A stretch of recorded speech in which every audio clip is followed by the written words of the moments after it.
So I did that video, geeked out on Adderall to awesome rants so I could be nice to her. But here I'm going to do a video where I'm being nice just because I want to be nice. Now, I saw somebody do a video response, I will be drinking, a video response to this What About the Men's feminism thing by a girl named Marina Shut Up. Now, I went to the original video that the response was to, and my spidey sense tingled a little bit. Now, as averse as I am to research of any type, the spidey sense does not get ignored. So I looked at some of her other videos, and I like the girl. Now, I know everybody just loves to attack whatever feminist thing comes out, and that's fine. This girl, she's not what you'd call laugh out loud funny, but she clearly has a sense of humor about herself. Now, that's important. That shit is fundamental. If getting me to like you was a game of Quidditch, then not taking yourself too seriously would be grabbing the golden snitch. And yeah, I know I look like a giant homosexual nerd, that I know what Quidditch is. And I am. But I thought I would respond to some of her videos leading up to that one if I have time. And there was another statistic that said that 80% of people with depression who did get treatment either recovered or showed improvement from their disorder. And then thinking about the 2/3 of people that go untreated, even though it's such a highly treatable disorder, makes me really sad. In some of my videos, I have mentioned that I myself have bouts of depression. And, well, actually, I stopped taking Prozac 3 months ago, and I've never felt better. Don't get me wrong, I still got myself some Force 5 alcoholism brewing. But goddamn, I feel great to be alive. But let me tell you about the purpose of depression. Disorder is kind of a strong word, and treatment is a perfectly apt word. See, a lot of people, they think of depression as a disorder, and they fight it, because we live in this civilization where everybody is telling you to care about all of these things, and everything that they're telling you to care about is the most important thing. They make sure that you can't prioritize them, that you can't admit to them or yourself that some things just aren't as important to you, and your brain becomes a little bit overtaxed, because I mentioned this in a previous video. Our evolutionary history, it hasn't allowed us to care an infinite amount about an infinite number of things, because that would be sharply contra survival. So the depression is your brain's way of making you prioritize. Now, because I like you, Marina, I'm going to share this, and I never really shared this with people before. I found one of the tricks to depression is to just give into it, like totally give in. There's so many things in the world that you have to take care of, that you have to care about so much. You can be set by many worries, not just your personal ones, but about society at large, about the way things are going. Like in my last video that I made that you haven't seen yet, looking at society, having the intelligence to see what's going on, and actually caring about the lives of the people and humanity as a whole. It's a heavy burden, but here's the thing. You feel that depression coming on strong, you fight it a little, but at a certain point, it's restful to just give in. Because I found it just takes a whole lot of my intelligence and my caring with me. And for a little while, my burden is gone. Until my brain can get itself firing up right again. So, disorder, sure. No, disorder, no, I wouldn't say it's a disorder. You just have to make it work for you, not against you. I can go through the motions of life, and nobody can tell that I'm dead and blank inside, because, how hard is it to go through the motions, really? Just go through the motions and let your soul rest.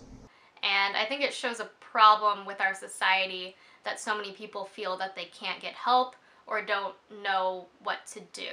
Or may not have known that what they were feeling was caused by depression, like in my case. Which is funny because I feel like most of my audience knew that I was depressed before I did. So Good job, self. So we're gonna talk about it today because I think it's important and stuff. So about a year ago, I made a video about social anxiety and the sense of anxiousness that I feel almost constantly. And a thing I didn't know is that depression and anxiety often overlap, so it's kind of hard to like separate one from the other. And Well, I never feel anxious. My depression has always been of the, how do I put it, weary and bored variety. But I do think I have a little something that can help you out. You might hear that meditation is a way to help yourself with depression. But you know what? Finding that feeling of inner peace, fuck that shit. Let's get ourselves some quantifiable inner peace. And it'll cost you less than $100. So a lot of depression and anxiety can be traced to, you know, all of these cycles of thoughts that aren't very productive. Now this right here is a Star Wars toy that is essentially a crude electroencephalogram in toy form. So, from the balls at the top, that represents a high brainwave frequency associated with these repetitive and useless thoughts. So you get yourself some quantifiable inner peace and train yourself to lower your brainwave frequency using this simple biofeedback device. The Force, be strong with you. Unfortunately, Yoda keeps talking.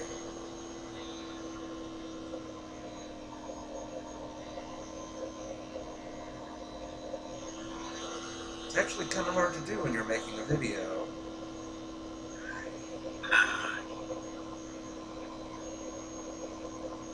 Much you have learned.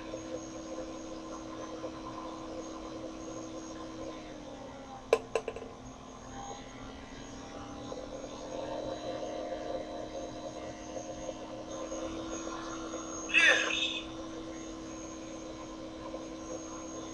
Peaceful, your mind is. Yoda, if you don't shut up, I'm seriously going to fucking murder you. Wait, no, in peace.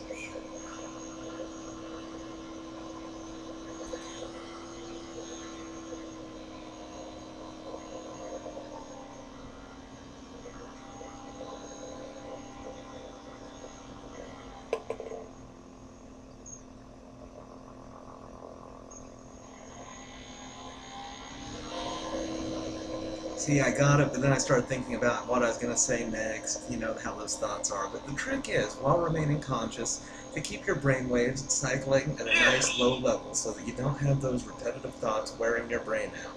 Growing stronger you are. Yoda, I will murder you.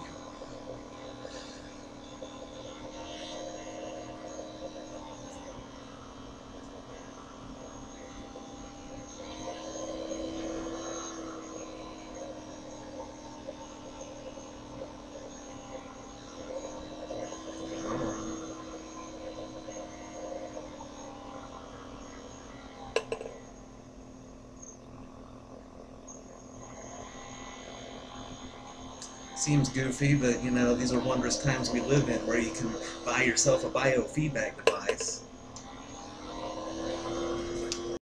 And it wasn't until I researched the symptoms of depression that I realized it wasn't as cut and dry as I originally thought it was. Because I never felt sad or suicidal, so I assumed that I wasn't depressed. But I didn't realize that there are so many more symptoms and there's so much more to it than just that. Every case of depression is different, and it doesn't always mean that you feel sad. It can also be a feeling of emptiness and anxiety and not wanting to do anything and feeling like I wasn't a competent or worthwhile human being. Pretty much with anything I said or did, there was a constant cycle of negative thoughts that made it impossible to feel good about myself. Logically, I knew I wasn't a totally shit human being, but the constant negative thoughts kind of made it impossible for me to believe that. And apparently, low self-esteem is a symptom of depression.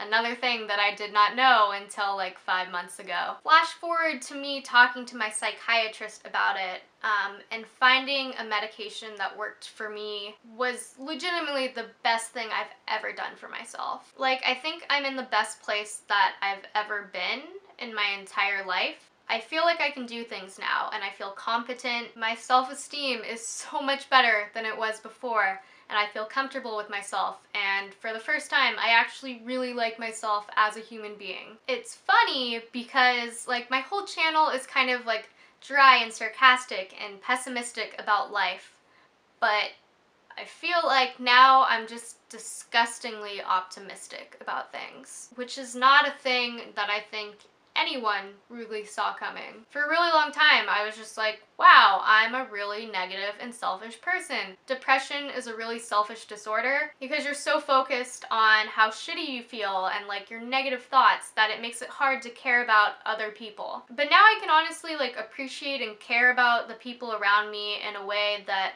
I wasn't able to before. Because once you work on your own shit, then you can finally focus on other people other than yourself. This is probably the portion of the video where I'm supposed to give you advice. And the only advice I can really give you is that if you feel like something is not right, then go talk to someone about it. I put that off for so long because I thought, oh, this isn't bad enough. I'm probably fine. I can deal with it.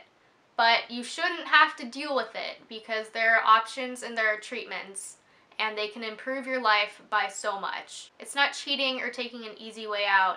It's doing something for yourself. And I think one of the best possible things you can do for yourself is find a way to get mentally healthy. Now this right here is a Star Wars toy that actually has an extremely crude electroencephalogram. And your brainwave frequency is translated into the height of this ball in this column. And I'll start worrying about some shit, see if I can get it to the top.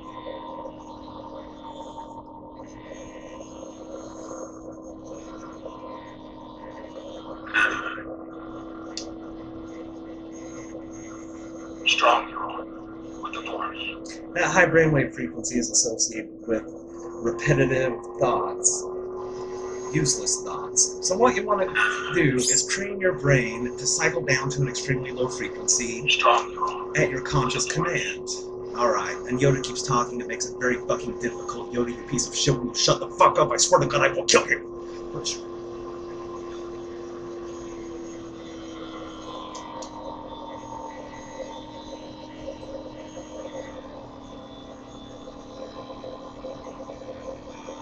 Yes. Well done.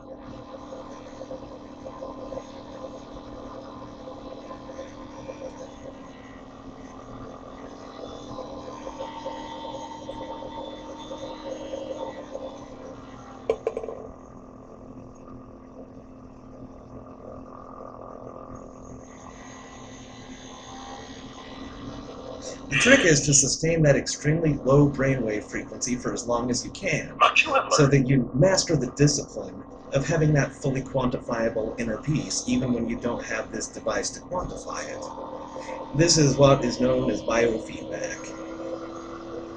Rising to the top.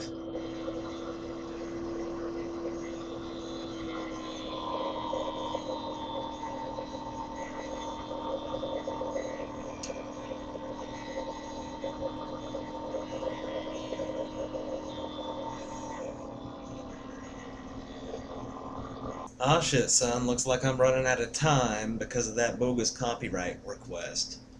That shit still hasn't been resolved, despite YouTube's assurances. So I guess this will be the only video I respond to today. You have yourself a lovely evening.